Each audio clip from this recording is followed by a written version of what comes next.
నిహారిక ప్రస్తుతం తన cinema promotion కార్యక్రమాలలో ఎంతో బిజీగా గడుపుతున్నారు. ఈమె నిర్మాతగా మారి నిర్మించిన మొదటి చిత్రం కమిటీ కుర్రోళ్లు. ఈ సినిమా ఆగస్టు 9వ తేదీ విడుదల కానున్న నేపథ్యంలో పెద్ద ఎత్తున ప్రమోషన్ కార్యక్రమాలను నిర్వహిస్తున్నారు. ఇందులో భాగంగా నిహారిక వరుస ఇంటర్వ్యూలకు హాజరవుతూ సందడి చేస్తున్నారు.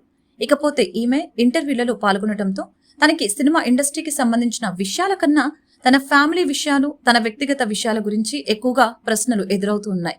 ఇక నిహారిక నిర్మాతగా మాత్రమే కాకుండా నటిగా కూడా నటిస్తున్న సంగతి తెలిసిందే. గతంలో ఈమె 3 సినిమాలలో హీరోయిన్ గా నటించారు.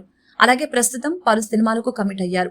ఇలా ఒకవైపు సినిమాలు చేస్తూనే మరొక వైపు వెబ్ సిరీస్ లో కూడా నటిస్తూ బిజీగా ఉన్నారు. ఈ క్రమంలోనే ఒక ఇంటర్వ్యూ సందర్భంగా ఈమెకు ఆసక్తికరమైన ప్రశ్న ఎదురైంది. మీరు ఒకవేళ సినిమాలలో నటించాలని అనుకుంటే ఏ హీరోలతో నటిస్తారు అంటూ యాంకర్ 3 ఆప్షన్లు ఇచ్చారు. అందులో 1 ఎన్టీఆర్, 2 మహేష్ బాబు, 3 ప్రభాస్. అలా 3 హీరోల పేర్లను వెల్లడించారు. ఇక ఈ ప్రశ్నకు నిహారిక ప్రభాస్ పేరును వెల్లడించారు.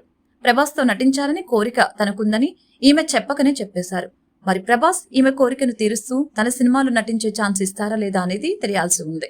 ఇలా ప్రభాస్ తో నటించడం గురించి నిహారిక తన మనసులో మాటను బయటపెట్టడంతో ప్రభాస్ ఫ్యాన్స్ వివిధ రకాలుగా స్పందిస్తూ కామెంట్లు చేస్తున్నారు.